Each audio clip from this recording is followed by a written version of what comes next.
Marco's laugh echoed in my mind. You wouldn't last a day without me, Elena. That's when I decided our cozy suburban home would make a lovely, just-sold postcard to mail to his office. My name is Elena Vasquez, and life had a way of testing me. 5 years ago, I married Marco, a charming coworker with a sharp wit and an alluring smile. Fallen by a mutual passion for success, we became a power couple at the office, only to face our vulnerability at home. The dream of nurturing a family together began to crumble with each failed pregnancy test. The hallways of fertility clinics became painfully familiar as we exhausted options, drained emotions, and dwindled savings. By the time I felt the first flutters of life within me, I had weathered a storm of hormone injections and hope. It wasn't just one heartbeat echoing during the ultrasound. It was two. We named our miracles Gabriel and Sophia. Marco's initial elation at the news of twins soon faded into a distant interest. His involvement was sporadic at best, absent at most. Nights blurred with feedings and diaper changes, often solo endeavors, as Marco distanced himself, citing workplace exhaustion. My love for the twins was unbounded, but in the dark circles under my eyes and the ache in my bones, I knew this wasn't the partnership I'd signed up for. Gabriel and Sophia arrived early, fighters from the start. While they lay in the NICU, I laid plans for their future. But Marco, he was like an anchor, dragging my determination through the murky waters of doubt. I pledged to myself that our children would never feel the burden of their father's inattention, a vow heavy with consequence and courage. The first year of their life tested everything I knew about strength. As my body labored to recover, my resolve strained under the weight of Marco's apathy. Support. He called his occasional peeks into their nursery, peppering his absence with excuses and unfulfilled promises. The inequality of our roles grew, a chasm I could no longer bridge with love alone. Yet, the thought of leaving never gained momentum for long. My father had grown sick, the kind of illness that drains life in slow sips. With my mother having passed years before, he had nobody else. And as for me, with no job and savings devoured by IVF, I was tethered to Marco's erratic benevolence like a boat adrift, dependent on his mercies and whims. That day when the vase shattered against the floor, the water drenching my skin, I understood the capacity of our bond's fracture. But I had made a choice to ensure it would not break me. I mopped the floors, silenced the warning of desperation in my heart, and planned. Because all it takes is a moment for fate to align with fortitude, and that moment had come. I just had to reach out and grasp it tightly. The morning sun slanted through the blinds, casting long shadows across what was once a nursery, now a war zone of scattered toys and overturned furniture. Sophia's wails cut through the silence, a shrill reminder that today, like every other day, I would face alone. Gabriel, ever the explorer, had managed to find the one remaining family heirloom, a silver picture frame my grandmother had given me, and was using it as a chew toy. I wrestled it away, my heart sinking. The last piece of my past, the last bit of value I owned other than the roof over our heads, would soon have to be sold. The weight of that decision pulled at my chest, a physical ache that seemed to spread with each labored breath. As much as that frame was a symbol of my heritage, it was now a lifeline, a ticket to keep the lights on and the cupboards from growing bare. Marco, on the other hand, remained blissfully oblivious to the depth of our financial troubles. He had a knack for evading responsibility, an art form he had perfected over the years.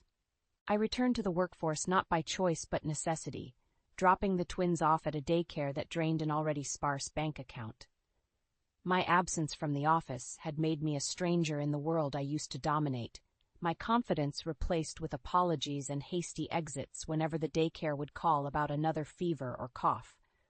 My supervisors were understanding, yet their patience had limits I dared not test. Each sick day, each rush home felt like a twisted countdown to my professional demise. On one occasion, I mustered the courage to ask Marco for help, yet his excuses danced around any reasonable offer. "I can't. I have a meeting," he would say, or, "They're just kids. They get sick." The burden of solo parenting lay heavy on my shoulders, a mantle I wore out of love for my children, but it was wearing me thin. Resignation from my job was not a choice but a conclusion, the result of countless pressures culminating in a silent scream for reprieve. I confided in my father, whose frailty belied a fierce will. "Elena, my girl, you've borne more than anyone should," he whispered, drawing me close. His hands, once strong, now trembled against my back. "Let me take some of this weight." But how could I? His health teetered on a precarious edge, his life a finicky balance of medication and rest. Adding my burdens to his would be unforgivable. Yet, he insisted, adamant in his resolve. "Family lifts each other up," he said, his voice a feather yet heavy with conviction. "We'll find our way through this. Just you wait." My father's assurance was a balm, but it couldn't replace a paycheck. The guilt was a routine visitor, making itself at home within me as I saw the worry etch deeper into his face with every passing day. I was trapped, not by love or duty, but by necessity, a slave to the circumstances I couldn't escape. The silver frame sold to a faceless buyer for a soul-crushing sum, all too soon spent on necessities. As I slid the money over the counter for a week's worth of groceries, the reality of my situation seemed to sharpen into painful focus. I was at the end of my rope, the ends frayed and unwinding. It was time for the charade to end. It was time to fight back. Uneasy light filtered through the blinds, casting a dull glow over the toys strewn across the floor. The walls of our home, a place that once harbored the whispers of shared dreams, now stood silent, guarding the secret of my crumbling marriage. As Marco's shadow loomed large and menacing within our lives, my space for hope dwindled. His ire had no bounds, no line it wouldn't cross. His voice, once soft and filled with affection, now clenched with contempt. He was a tempest, his anger the crashing waves, and I, a ship made of glass, threatened to shatter with the smallest misstep. The day he hurled his cell phone across the room, narrowly missing Gabriel, who giggled, oblivious to the danger, was the day my tolerance reached its nadir. But there was a spark, faint and flickering, in the gloom. A ray of light began to slip through the shadows. My father. With his health improving and Grandma finally settled into a nursing facility, he was determined to shoulder part of my burden. His arrival marked the first breath of fresh air in a home that had grown stifling. "Lean on me, Elena," he urged, taking the twins in his arms with surprising dexterity for his age. "I'm not made of glass. Let me help you rebuild."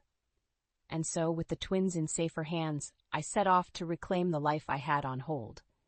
I reached out to Isabel, my former boss and mentor, who had risen through the ranks with a grace I had always admired. The call was the first step in executing the plan that had brewed in the recesses of my mind, our small act of defiance against Marco's tyranny. "Isabel, it's Elena. I'm thinking of returning to work," I said, my voice steadier than I felt. Isabel's response was prompt, sympathetic to the point of painful. "I suspected as much," she confided, a hint of something more in her tone. "There's been something you should know about Marco. Can you come in tomorrow?" The next day, the old familiarity of the office wrapped around me like a well-worn glove as I sat across from Isabel. Despite our formal attire and the polished wood of the desk between us, the atmosphere was intimate, protectively confidential. "He's been unfaithful, Elena," Isabel divulged, cutting straight to the heart of a truth I had already sensed. "With a client's daughter. It's more than gossip. There are receipts, and, well, people have seen them together." The realization stung, a sickening confirmation of the distance between us, yet it was ammunition for what was to come. It propelled me forward, a catalyst for my resolve. I laid bare my intentions for divorce, my need for independence, and Isabel responded not just with support, but with action. She fast-tracked my return to the company, championing my cause with the vigor of a true ally. With every piece that fell into place, I saw the path before me clear, and with a surge of newfound courage I was ready to make move. The evening I set my plan in motion. The house felt larger, the silence louder. Outside, the sunset bled across the sky, a canvas of defiance. Inside, my father whispered stories to the twins as I packed their bags, preparing for the upheaval to come. Marco's business trip was a timely blessing, and with the ink still wet on my letter of resignation, I knew there would be no turning back this time. Every item packed away, every photograph removed from the walls, was a declaration. I was off to change the locks, hand over the house keys to the realtor, and finally step out of the prison Marco had unwittingly built around us. The following morning I left our now bare house, the echo of emptiness reverberating with each step I took. Walking into the office, my nerves buzzed undeniably. A mix of anxiety and adrenaline surged through me. The familiar sights and sounds of the workplace greeted me like old friends long missed. Isabel welcomed me with a warm, conspiratorial smile that did little to quell the flurry of butterflies in my stomach. "You're doing the right thing," Isabel reassured, her gaze steady, her words a solid anchor. "You're taking back control." Her office, once a place for career advice, now served as the backdrop to the unfolding drama of my personal life. Isabel closed the door with a decisive click and, without preamble, unveiled Marco's betrayal in somber detail. He had taken far more than his share of liberties. His affair with the daughter of one of our clients, not just an insult but a liability. It wasn't just our company's reputation at stake, but his professional future. Images of them together lurched at me from the fringes of my mind, yet the revelation steeled me. I wouldn't let his indiscretions be my undoing.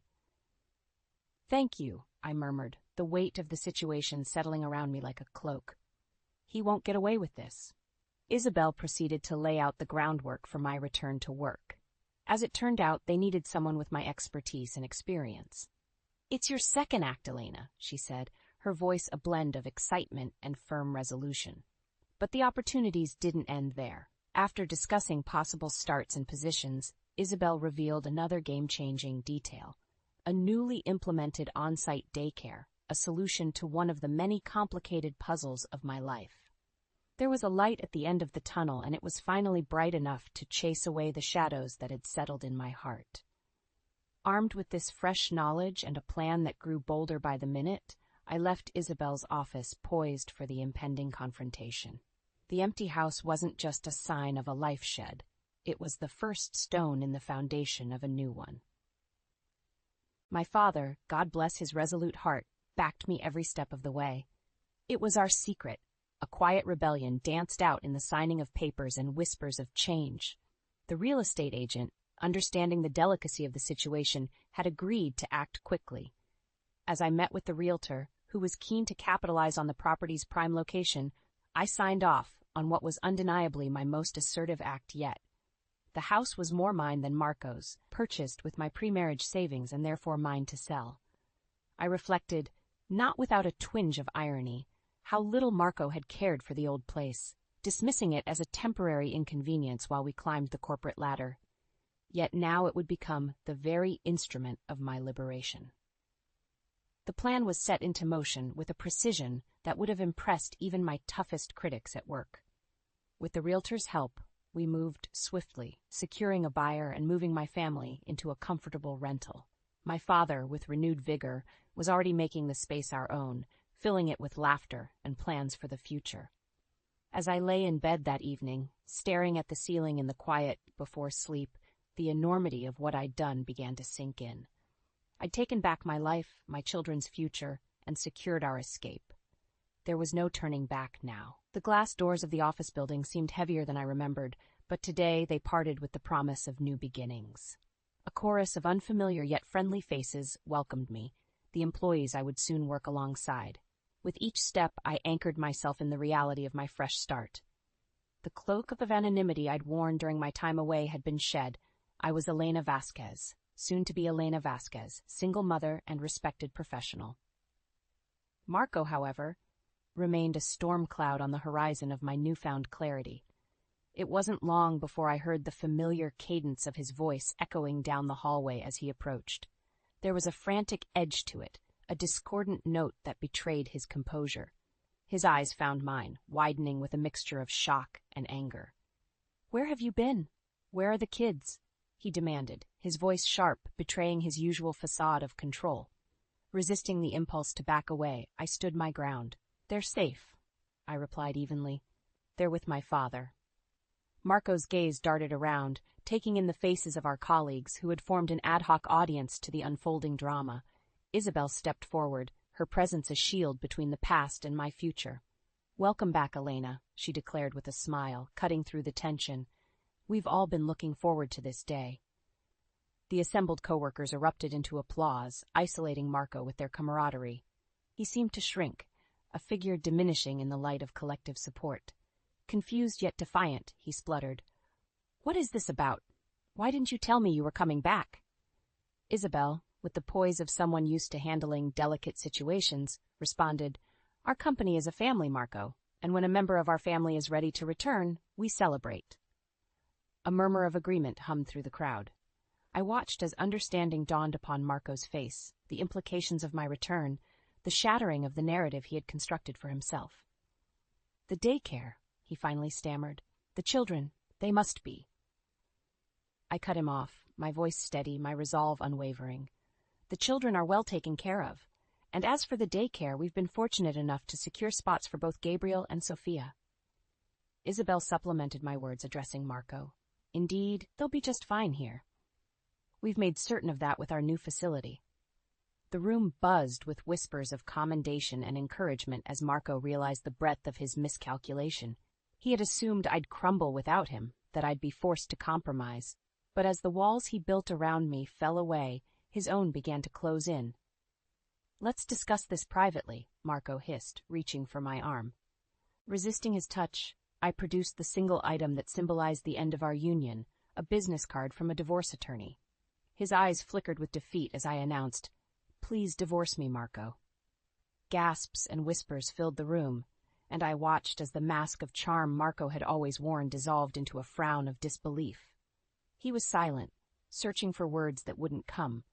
Each heartbeat in the silence felt like an eternity, but ultimately it was Isabel's voice that filled the void. "Marco, I think it's time you and the higher-ups had a conversation." Humiliation flared across Marco's face as he backed away, realizing his private indiscretions were far less private than he had believed. As the weight of his deeds crept upon him, he slumped his shoulders, defeated and exposed. I turned away, leaving the broken vase of our marriage behind, and with it the shards of our tarnished past. The flicker of twilight's last stand gave way to night's embrace, as I sat in the quiet comfort of our new rental home, the twins sound asleep in their freshly assembled beds. It was incredible how silence had once been my enemy, filled with the tension of waiting for Marco's critique or outburst. Yet here it was now, a peaceful testament to the change I had courageously enacted. My phone's insistent ringtone splintered the calm. Marco's name flashed on the screen, a vestige of the life I was steadily discarding. With a calming breath I answered, bracing for the storm I knew I had stirred. "Elena, what have you done?" Marco's voice, barely intelligible between sobs and fury, crackled through the speaker. "I've started over, Marco, for myself and for our children," I replied, my voice a beacon in the tumult. He was in disbelief, reeling from the discovery of my actions, the sale of the house, the relocation of our family. The life he had taken for granted, dismantled, sold off to the highest bidder. My heart might have winced at his confusion once, but that empathy had dissolved with every disparaging remark, every angry shout, every tear shed in solitude because of him. "Our house, our home, it's empty. Where are Gabriel and Sophia and all our things?" He was frantic, grasping at the fragments of control that slipped through his fingers like fine sand. Calmness steadied my response. "It's all taken care of, Marco. The children are with my father, and our possessions are here with us in our new place." "You sold our house without my consent? Without even telling me?" His incredulity suggested betrayal, the irony stinging like salt in a wound. "I did what was necessary, Marco. The house was mine before we married. I used my savings for the down payment, remember?"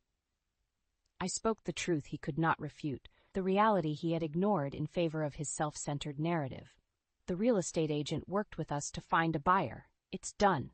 We are moving on." He struggled for words, lost in the labyrinth of his making. When they finally came, they were edged with despair. "I thought we were going to discuss this, figure things out. There's nothing left to figure out. It's over, Marco." My finger hovered over the end call button, ready to sever the last of our ties. But where will I go?" he pleaded, the mighty Marco reduced to echoes of vulnerability. "That's for you to decide. Just know that Gabriel and Sophia will always be cared for, with or without you." The finality of my words seemed to drape over us, a curtain closing on the theater of our farce. I wasted no time after the call, swiftly blocking Marco's number, a line I never thought I'd cross. In the days that followed, legal motions unraveled the entanglements of our failed marriage. Custody, assets, child support. An avalanche of documents and signatures wiped clean the slate, giving rise to my long-awaited freedom. Rumors of his affair saw Marco ousted from his lofty perch, and without the shield of our company's prestige, he eventually resigned. Last I heard, his pride had surrendered to necessity, placing him in a humbler line of work. The whispers of his downfall weaved through the industry like a cautionary tale, a high price paid for hubris and betrayal. Before me lied the blank pages of our lives, ready to be filled with the tales of our choosing. A chapter closed, a book ended, and the narrative was mine to write anew. The morning sun painted hues of gold and amber across the sky, casting a warm glow over the breakfast table where Gabriel and Sophia munched on their cereal with eagerness which only children possess. The atmosphere was serene, a stark contrast to the vortex of recent events. As we sat around the table, my father, the twins, and I formed a new picture, a frame of family redefined by solidarity and love. Those early days of our new life felt like living in a dream, one where I half expected to wake to the sound of Marco's voice demanding an explanation, but that never happened. The twins adapted with the resilience of youth, and over time, peace became our new normal. The transition back into work was smooth, even liberating. Colleagues who had once pitied me now greeted me with respect. My input was once again valued, my insights sought after, and my presence acknowledged. Isabel had checked in often, ensuring that the integration was seamless and that I settled into the rhythm easily. The on-site daycare was a godsend, offering not just convenience but a level of care and attention that left me reassured during the workday.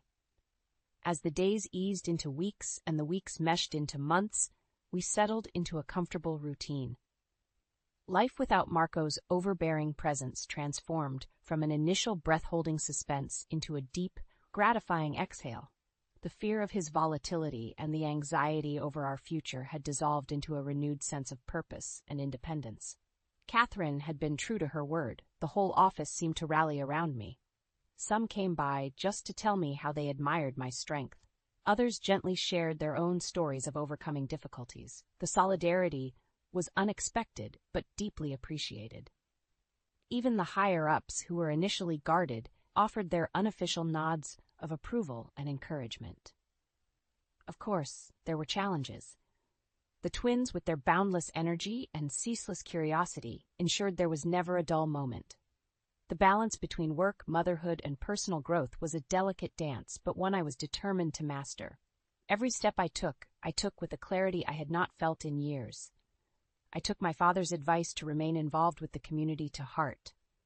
Being active in local events, meeting neighbors, and contributing to the twins' daycare activities provided a sense of belonging. In the shared experiences of parenting and bits of leisurely chats by the playground, I found companionship and a thread of connection weaving into the fabric of our new lives. Gabriel and Sophia burgeoned in this new environment, their laughter a confirmation that leaving Marco had been the right decision. When they hugged me tightly with tiny arms that promised eternity, I knew we had a bright future ahead.